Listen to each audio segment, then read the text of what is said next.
This episode of the Liberty Weekly podcast is brought to you by our NordVPN affiliate link. Nord is the industry leader in providing military-grade internet privacy by directing your internet traffic through a secure and encrypted VPN tunnel. To secure 72% off a 2-year subscription to NordVPN today, follow our affiliate link in the show notes page or navigate to libertyweekly.net/Nord. That's libertyweekly.net/NORD.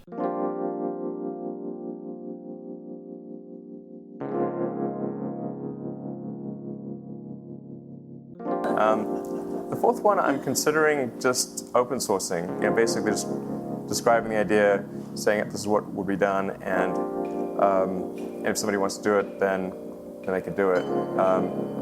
But I'm thinking like maybe I should patent it and then offer to open source the patent to anyone that can make a credible case that they could actually do it. So I'm sort of debating it, but it would be for a fifth mode of transport. So right now we've got of terrestrial transport, we've got planes, trains, automobiles, and boats. For getting around Earth. And well, what if there was a fifth mode? I have a name for it, which is called the Hyperloop. This is partly prompted by the California train thing. We know we've got like a bullet train that's like it has the dubious distinction of being the slowest bullet train and the most expensive per mile. Apparently it's going to be like $60 billion or something. To go from San Francisco to LA, and if they're saying 60 now, it's going to be more later. So I think we can do something that's probably 10% of the cost. And I try to think of what are the attributes that you'd want in a new mode of transport. In fact, what is the theoretically fastest way that you could get from LA to San Francisco? And so the system I have in mind, which is you're guessing in the right direction. Sort of how would you like something that can never crash? It is immune to weather. Well, it goes about, let's say, an average speed of twice what an aircraft would do. So you go from downtown LA to downtown San Francisco in under 30 minutes. And it would cost you much less than an air ticket or car, much less than any other mode of transport, because the fundamental energy cost is so much lower. And I think we could actually make it self-powering if you put solar panels on it. You generate, or back the envelope, is you generate more power than you would consume in the system. And there's a way to store the power so that it would run 24/7 without using batteries. So there's different ways to store energy. Anyway, so that's. Do you think this is possible? This is not just. Yes, absolutely.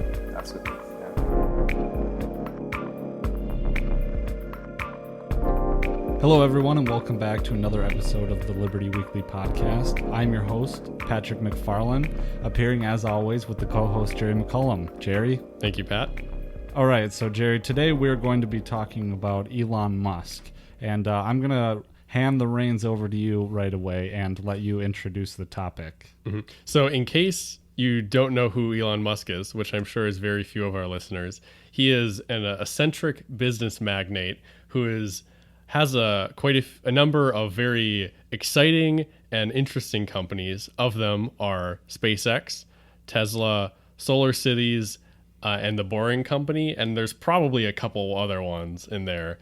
And he used to be someone who worked at PayPal, but now he is the owner and or at least has very high stakes in quite a few different companies.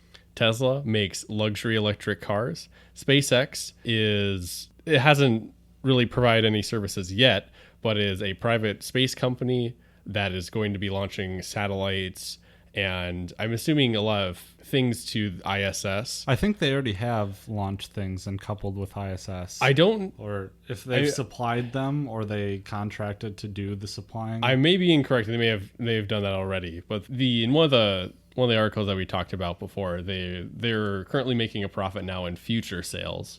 But anyway, they're a private space company, and then SolarCities is the company that's making solar roof tiles, and I believe they're also the company responsible for the in-home battery banks and those sort of things. That's just the brief beginning of what he is. But today we're going to be talking about some recent controversy about some things that he said online. and about his companies and their relation to government subsidies. And then at the end, we're going to talk about some economic principles related to this, and maybe even talk about the robber barons. Yeah, so the reason I bring this up specifically is because a lot of people, and even I'm guilty of this in the past, a lot of ANCAPs or a lot of free market type people will hold Elon Musk up and his accomplishments as being not the pinnacle of free market possibilities. But I know when SpaceX was finding out how to launch rockets and stuff way better than NASA and way cheaper than NASA. Everyone was freaking out. Yeah, and I was the free market provides, and stuff like that. But and his pop culture persona, which I don't know if he does this, I don't know if he cultivates this or if this is thrust upon him, is one of like a Tony Stark figure, someone who is incredibly smart, wealthy, eccentric. And so I know before you brought this topic up and helped me research it, I didn't even know that how much of his business involved subsidies from the government, which is, I guess it's not really unusual nowadays, but I didn't know of that. People either had nothing to say about him, libertarians either had nothing to say about him or were positive. Yeah, and I wanted to say before we get into this that I didn't want to necessarily pick on Elon Musk specifically because there are a lot of people out there that are doing the same thing as him, or it's not, and we'll get into this will come up later, but it's not him specifically that is the evil or the rent-seeking behavior kind of things. So with that said, it's a product of our economy. Yeah. But with that said, let's dive right into it. The reason that this was brought to my attention is because on July 20th, Elon Musk tweeted, quote, "I just received verbal government approval for the Boring Company to build an underground New York City, Philadelphia, Baltimore, D.C. Hyperloop, New York to D.C. in 29 minutes," which I'm sure excited a lot of people. But then you're like, what does verbal approval mean? What does that mean? And he says, "If you want this to happen fast, please let your local and federal elected representatives know. Makes a big difference if they hear from you." So that kind of right at first out of the gate kind of irks me a bit because it seems like collusion between government and private industries, at least from the outset. Mm-hmm. But I guess we don't necessarily have a problem with private entities providing public goods. Yeah. And I know that at least when it comes to something like this, a lot of times you do have to get the permission. Yeah. We'd rather, which is unfortunate. Yeah, we'd rather just privatize the whole thing, everything. Mm-hmm. But this started your suspicion. Yes. Yeah. But when governments specifically give warrant to one single private entity, that's a little more like fascism. Yes. So, that being said, after Elon Musk made these tweets, all of these governmental agencies were like, who is Elon Musk? And saying, well, Elon Musk does not have our permission to do this. We've never heard of this before. And some cities, to be fair, were like, who is Elon Musk? We're really excited by this. Let's get going. Mm-hmm. And others were like, what's going on? And so, to be fair to him, to read off some of these tweets, Eric Phillips, I don't know where he's from, I'm just looking at the tweets here, but he said, "This is news to City Hall." And he said to Elon Musk, also, "If you're stopping by City Hall, please bring a copy of the proposal. That would help." So, Nathan Bomey tweets, "I just talked to the New York MTA about this. Press 8 is so flabbergasted that they're asking me to spell Elon Musk's name for them." So, a little bit of humor there. But we will link the Zero Hedge article where they discuss these tweets in the show notes page below. So to go further, Jerry, do you want to talk a little bit about what the Hyperloop is? Oh, yeah. And what the Boring Company is? So the Boring Company is a company that is, I believe it's owned or at least started by Elon Musk in 2016 for the purpose of boring holes in the ground, which I don't know if everyone will agree with me. I think the Boring Company is an incredibly clever name, and I like it quite a bit. But Anyway, what the Hyperloop is, it's sort of an open source, pseudo open source concept of what would be called a vac train, or something kind of like a vac train, where you create a tunnel that is hermetically sealed, and it has either a vacuum or a very low pressure level inside of it in order to reduce the air resistance on trains traveling through it. And this can create extremely high speed. Theoretically, this can create an extremely fast train that would be able to most likely be underground, would be ideal. And, or if not underground, it would be above the infrastructure in the area that I was running through. And it would allow passage between large urban city centers. So when this idea was first proposed, it was talking about LA and San Francisco. And now with this, it's talking about, the East Coast megalopolis, I think you'd call it, connecting that. So that's what that is. And it's something that is, there's been competitions that, or at least, I don't know if they've actually happened, but they've at least been organized and have started by Elon Musk in order to find like the best pods to use inside of these in a Hyperloop. And there's actually been quite a bit of criticism of this concept. There's a lot of, from the engineering side, there's been a lot of people who have said that this proposal has a lot of problems that would be really hard to deal with. And I actually, although I'm no engineer, I am a layman. From my cursory look at this, they actually look like some pretty serious problems, because the idea is you're going to have a miles long hermetically sealed tube, which will be under lots of different temperatures. It will expand and contract since the speeds are so high, if it's not completely straight, or at least not very, the tolerances would have to be so extreme on this kind of tube that it would be an incredible feat to create it. And it's really beyond the scope of the technology that we have today, is what a lot of people have said. And it looks true, but hey, I'm not an engineer. So, with that being said, it would be certainly exciting. I honestly hope it is possible, and it is something that a lot of the claims are being made are about 35-minute train rides for $20 between San Francisco and LA. Those sort of things would be fantastic. That would be revolutionary infrastructure. Yeah, and I would really hope that the audience would not put us in the false dichotomy of saying, just because we're criticizing Elon Musk, don't put us in the false dichotomy of saying that we wouldn't be excited about these ideas, or that we don't support, sustainability or, this kind of revolution. But what I feel... revolution's in infrastructure. Yeah, in infrastructure. But what I really feel like here is... I feel like Elon Musk is conning everyone. There's a lot of hype, and not necessarily a lot of substance, is what you're saying. Yes, and when it comes to the actual... So when it comes to the subsidies that Elon Musk is getting, there seems to be... It's a lot of long-term capital arrangements. So it's a lot of money up front, and it's a lot of investment now, but it won't necessarily pay off for another 20 or 30 years. Mm-hmm. Out of Solar Cities and Tesla and SpaceX, only SpaceX is making money, and that's on... in layman's term, you might call them pre-orders, but they're on services to be rendered in the future. They're not on products that have already been sold and given. They're not on launches that have already happened for ones in the future. We are going to air, actually, Elon Musk's side of the story, because we get into some criticisms of the subsidies that he gets.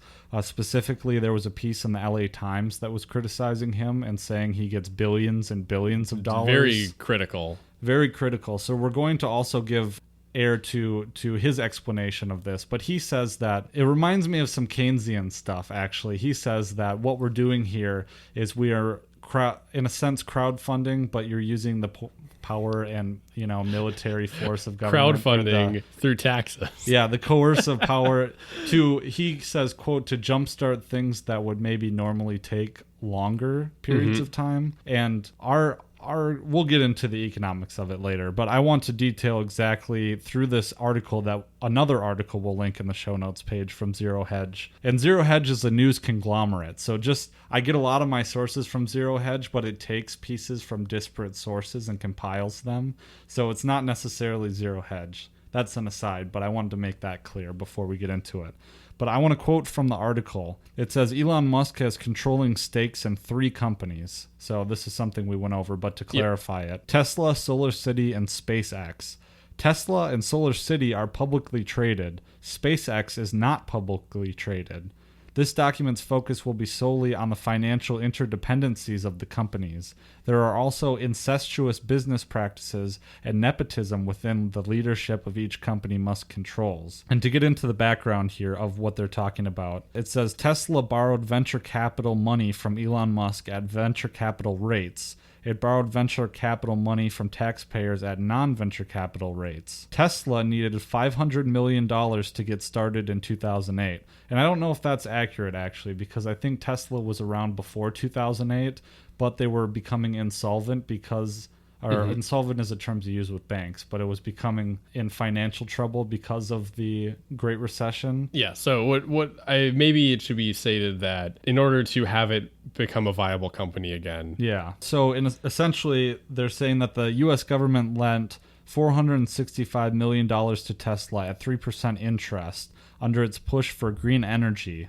Elon Musk lent the company $38 million at 10% interest plus stock options. And it shows the profit from these loans. And essentially it shows Elon Musk generating lots of profit and the taxpayers not generating much profit at all from this transaction.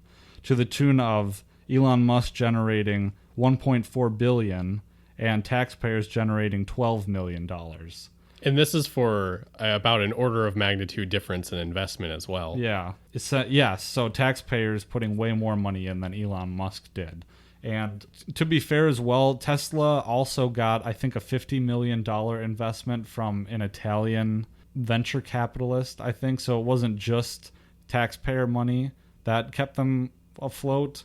So we're trying to be as fair as we can here. Mm-hmm. But essentially, we're getting, this unfair payout. And then so it goes on saying that with government loans, Elon Musk made 2 more companies after Tesla, which would be SolarCity and SpaceX, which were financed by taxpayer money through these loans. So Tesla loaned its own money to SolarCity via its own stock, which was accrued with taxpayer money, and lent money to SolarCity with its own stock, with money accrued from taxpayers. In addition to what I think is stock hype from the level of public interest in his crazy projects. And the critique of these businesses is that there's no money being made up front. It's all long-term profits. And essentially what we're seeing with SolarCity, in fact, all of his companies, except maybe SpaceX, is that they're not profitable. They're burning money up. And I think that this has parallels to all of the solar sustainable plants that Obama started during his tenure, his presidency, and they immediately were starting to go belly up. Do you remember that? Yeah. Yeah, we'll have to find a link and put that in the show notes page. Related to this actually is this is anecdotal, but my dad, who is in no way a libertarian, but is someone who worked for a electric company, he said that, if I remember the quote correctly from him, he said that all of the wind turbines in the area that his company controlled would not exist without government subsidies. They would not be profitable without government subsidies. And I don't know if he thought of that as a critique or not, because he's not a libertarian. But that's something that I have heard. I don't believe in all cases and in everywhere, but certainly within areas of the United States, and I'm sure Europe as well, there's a lot of sustainable power that exists only because of government subsidies. In other words, it's power that is less efficient than ones that come through other means, like nuclear, coal, or fossil fuels. Not to say that those don't have government subsidies, and because they sure do. They have their own issues as well. But I'm fairly certain that without all these subsidies, we would see less renewable energy sources out there in the world. Yes, and I think what's happening too here with Tesla is that essentially they're getting pumped full of taxpayer money, and there's so much hype surrounding it because everyone is so thrilled with the prospect of sustainable energy and all the futurism that's going on. I mean, even between us just talking here, we were talking about the Hyperloop and getting all excited about it. Yeah. And what I think is that in the darkest aspect of this, I would say that Elon Musk it's a Ponzi scheme, and that Elon Musk is using the hype and these government subsidies to funnel money into these companies, and he is scraping the profit off the top. And this would be the darkest interpretation of this. And that's probably not the case. It's probably not it's something less sinister. But there's a case to be made for this view. Yeah. And even if it's just happening de facto and that he's not planning on it, because it could be that Elon Musk really is, this great humanitarian that wants to, better the world. I'm more skeptical. I would, trend more towards my darker interpretation. But, to be fair, it really could be that he really wants to help everyone out. He really thinks that government subsidy is the way to go, and that we're putting the gas pedal and accelerating this process, but I just don't buy it. But as we'll get into here later in the second half when we discuss the economics behind this, is that private ventures that are created with government subsidies never end up being as successful or as efficient as ones that are secured completely with private funding and complete privatization. But on that more criticism note, we have this LA Times article from 2015, and the headline is, Elon Musk's growing empire is fueled by $4.9 billion in government subsidies. And so I just want to comment, although we are being critical of Musk here, that is quite a propagandistic title right there. Yes, yeah. There's empire. Yeah. The word choices are really can, the person who writes headlines for the LA Times, who wrote that headline, is good at their job. Yeah. And unfortunately so, they're very good at their job.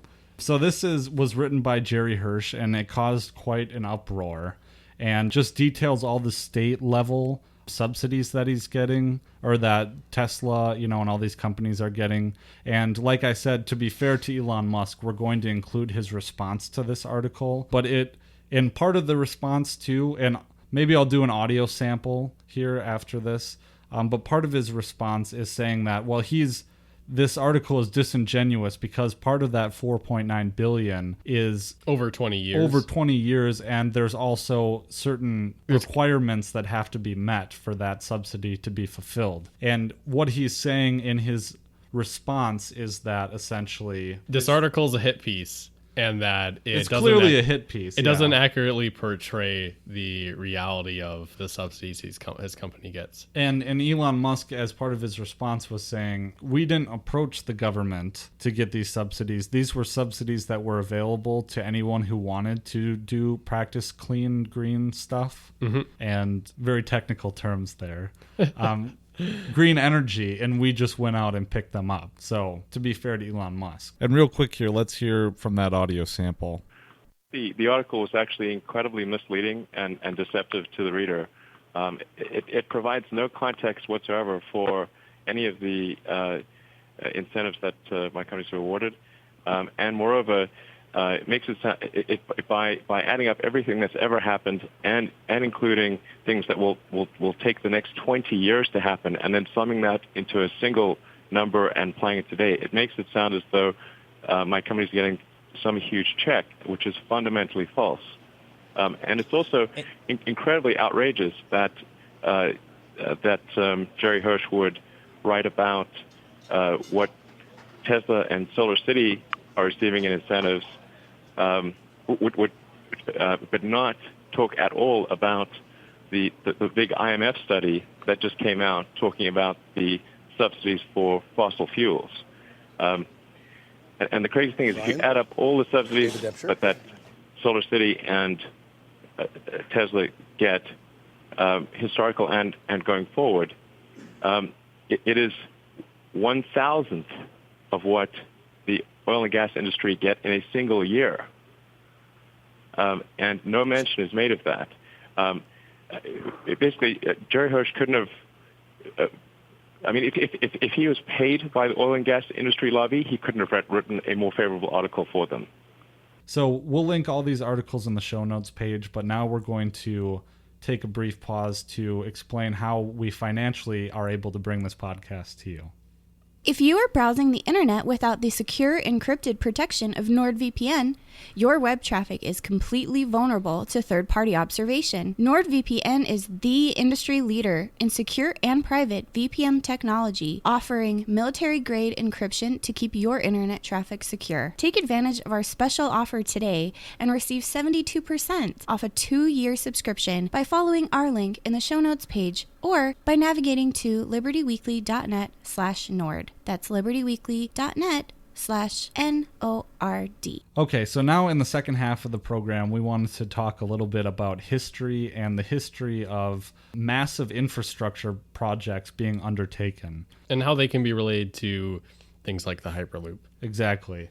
And one of the most famous examples that is talked about a lot by people like Tom Woods and Tom DiLorenzo. So we're going to start off with the story of James J. Hill and how he, with his own private funding and without any government assistance, created the Great Northern Railway. This is particularly relevant to us because the mansion is close to where you live. Yes, it's in St. Paul, right across from the cathedral, overlooking the city and the Xcel Energy Center where the Minnesota Wild play, which happened to be my favorite hockey team for you hockey nuts out there. So I've been to the mansion quite a few times, and so it makes this hit particularly close to home. You're just like, oh yeah, that guy. Yeah, that guy. And there's a plaque out there.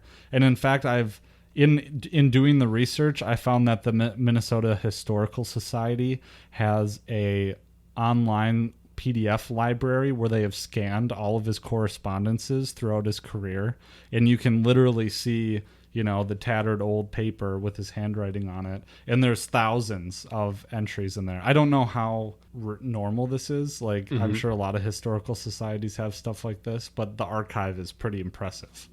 So what I'm going to do is I'm going to link to this article written by Tom DiLorenzo on Mises.org called Truth About Robber Barons, which is, as we alluded to earlier in the podcast, something that we're going to tackle later on, because he also talks about John D. Rockefeller and Andrew Carnegie and praises the hell out of them. And I am not a fan of John D. Rockefeller, so we'll talk about that. But he kind of talks about a lot of things that we hear when it comes to Elon Musk, is that, okay, a lot of this stuff would not happen without government subsidies. We need that kickstart, that initial investment to get these things going, because they're such a monumental task that, of course, they would never get done without government. Mm-hmm. And, you could say the same about policing, or a transcontinental railroad would never exist without government subsidies. Yeah. And I wanted to make that parallel because I think that at the time that these transcontinental railroads were being talked about and built, it was a similarly great undertaking as building Hyperloop would be right now. Because, you have these railroads, they're going through mountain ranges. You need substantial labor. And they're going through, remember, this is during a time when the middle of the country was pretty poorly populated. It was a place that still had a lot of Native Americans in it. It was not anywhere, even today, a lot of people talk about where we're living being flyover states, but back then, much more so, this was going into a place where no one lived. And so it's, the feat is quite impressive. And there's a lot of people, or at least there's a lot of railway companies that maybe, I don't know if they necessarily believed this, but there's a lot of people believed that or at least acted like they believed that this railroad could not be built without government subsidies. And there was a lot of subsidies to go around for building railroads. And the issue with them, one of the main issues with them, was that they were by the mile, and they gave extra subsidies for going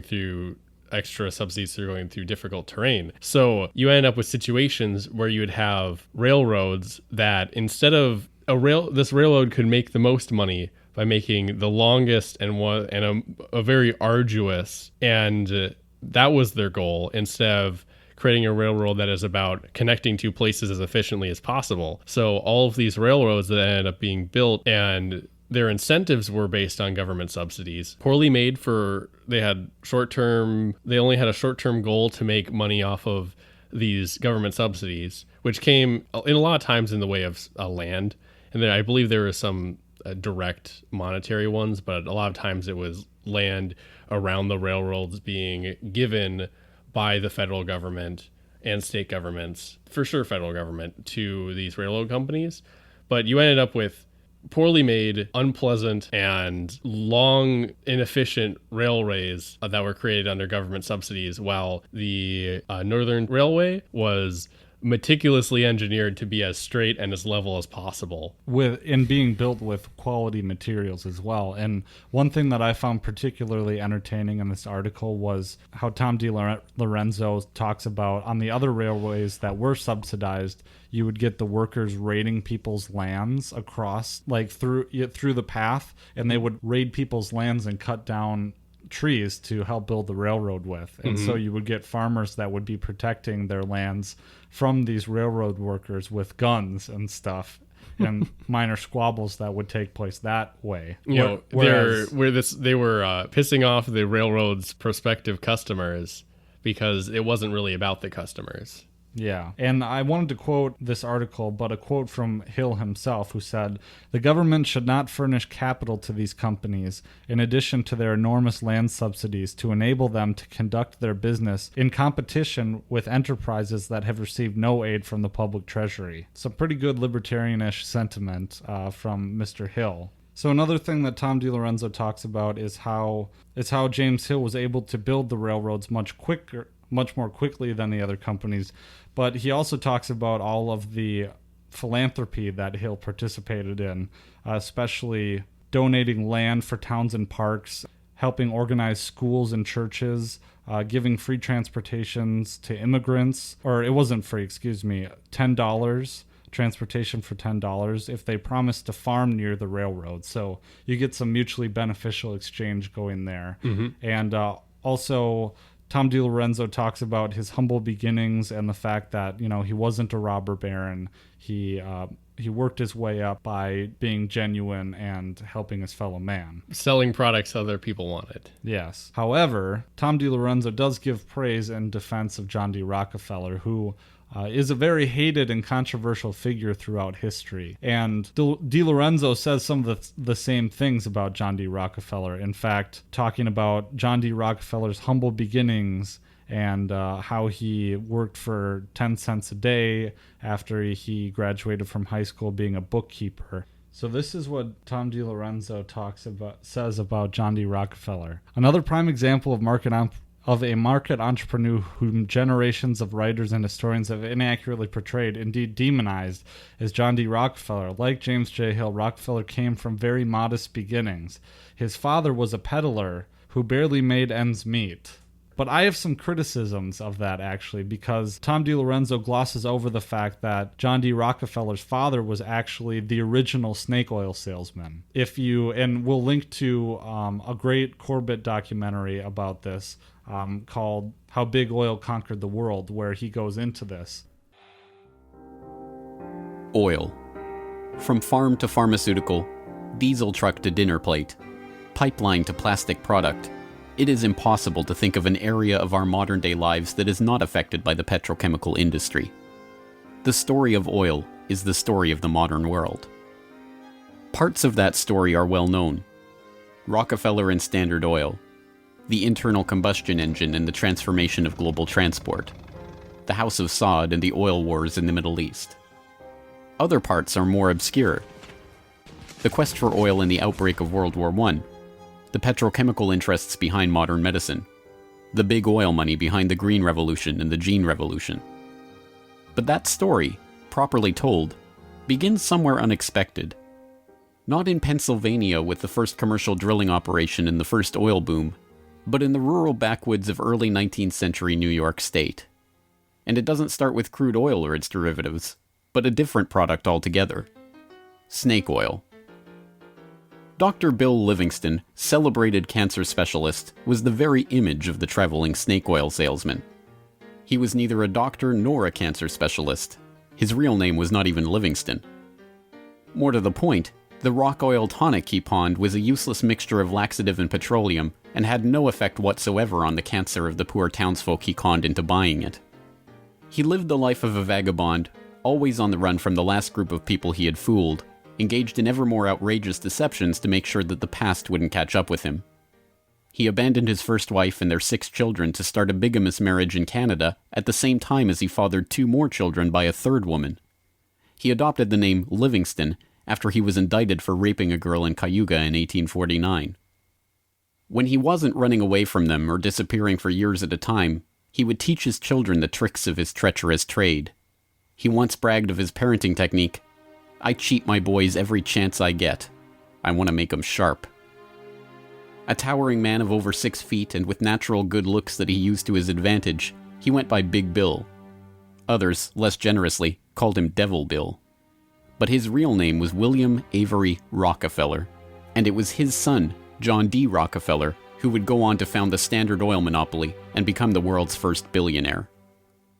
The world we live in today is the world created in Devil Bill's image. It's a world founded on treachery, deceit, and the naivety of a public that has never wised up to the parlor tricks that the Rockefellers and their ilk have been using to shape the world for the past century and a half. This is the story of the oligarchy.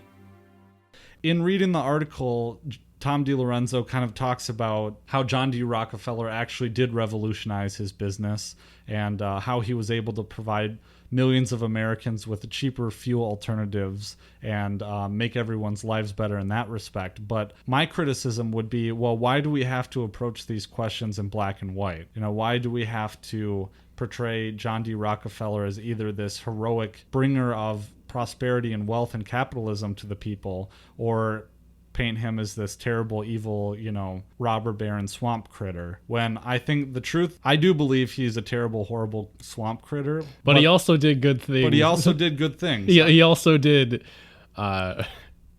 increase the prosperity of the common man. Yeah, and so there's that aspect of it. But if you get into the documentary, you see that he uses all of his influence to mold society into his vision. He uses government and he uses his power, immense wealth, to model society, specifically, creating universities and getting involved in education and manipulating public consciousness and altering history. Specifically, something Corbett talks about is how John D. Rockefeller invented the modern PR campaigns, and how a lot of this was ham-handed where by our standards today, but they came up with John D. Rockefeller gives everyone a dime. And there's these old reels of footage where he's interacting with these people and trying to portray him as this old philanthropist, kind of, cute old billionaire,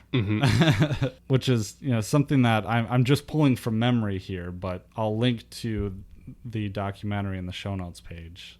So similarly, Elon Musk is hopefully a lot of the technology that his company has invented is going to be used and create a lot of great products for people. But at the same time, it makes us suspicious that his companies are currently not profiting, and at least the one that it's off of NASA and Air Force contracts. We just wanted to make people aware that Elon Musk is not he's not like a crazy cool libertarian, like capitalist Tony Stark, but at the same time he's also not a rent-seeking crony capitalist either.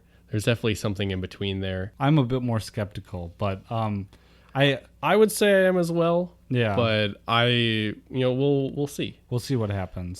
This is not something I would die on a cross for. No, definitely not. And especially because while we have been critiquing Elon Musk, I actually am not very hyper into what he's doing. I know a lot of people have watched his TED Talks and they have known about his simulated universe theory, and they're very much into his visions, and that's fine. I think that stuff is just as cool as anyone else, but I don't see Elon Musk trying to manipulate as much as maybe a John D. Rockefeller manipulates society. But what I do see, well, he's certainly less influential. Yeah, he's certainly, well, I mean, yeah. In terms of money. Yeah, oh, definitely, yeah. But I do see him riding the craze of the green, energy. And in fact, I think he was warning about the effects of global warming and stuff like that. Yep. So I would hesitate to call him, like we said, a libertarian archetype or a figure to be exalted. Which I don't think he's ever claimed to be a libertarian anyway. But it's not. A way to say it is that he shouldn't be exalted as someone who exemplifies libertarian virtues, I guess is a way to put it. Yeah, so I think that that's a good stopping point for us today. As always, a few housekeeping things as we wrap up here. Be sure, if you haven't yet, to sign up for the Liberty Weekly email list, where we give updates for every podcast episode that we produce, as well as you'll get access to our 2 free ebooks and personalized content updates from me, as well as we're still calling for some written reviews of us on iTunes and any other platform. Just a star rating would be good too, but it really does help us get more exposure on these platforms. And lets us know what you think. Exactly. And feedback can be some of the most valuable listener interaction that we can get. Yeah, because otherwise we're just looking at numbers on a screen. Exactly. So we really do appreciate you as listeners. You're more than numbers. Yes. We really do appreciate you, actually. And Jerry and I spend a lot of time thinking about, what your guys' interests are, and, what we can help bring to you to make you better understand libertarianism or to bring value to your lives. And so we really appreciate you guys. But thank you so much. We had a good time making this episode together, and we hope that you had a good time listening. Thank you. The Liberty Weekly podcast is brought to you by Tom Wood's Liberty Classroom. Sick of losing arguments with your statist friends? Fear no more. Now you can vanquish your intellectual foes with courses taught by top libertarian professors. Tool your intellectual arsenal and enroll today by navigating to www.libertyweekly.net/Liberty Classroom, or by following the link in the show notes page.